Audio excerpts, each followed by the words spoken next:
কেবেরে চাচা, এখনো ঘুমোর থেকে ওঠেন নাই? দেশের খবর টবর কিছু রাহেন? কেন বাবা, কিসের খবর শুনতে চাও? সবই তো জানি। জানার পরও বিছানায় শুয়ে এখনো ঘুমাচ্ছেন, এটা কোনো কথা? বাবা, বিষয়টা খুলি বলো তো আমাক। চাচা, তিস্তা নদী রক্ষার আন্দোলন শুরু হয়েছে। জাগো বাহে তিস্তা বাঁচাই। আগামী 17 ও 18 ফেব্রুয়ারি 2 দিন ব্যাপী লাগাতার 48 ঘন্টা কর্মসূচি পালিত হবে।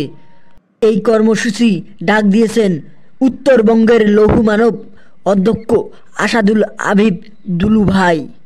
বাবা, আমি আজ থেকেই আন্দোলনের জন্য প্রস্তুতি নিতেছি। জাগো বাহে তিস্তা বাঁচাই, নিজের নদীকে রক্ষা করি, তিস্তা মেগা প্রজেক্ট বাস্তবায়নের সাহায্য সহযোগিতা করি।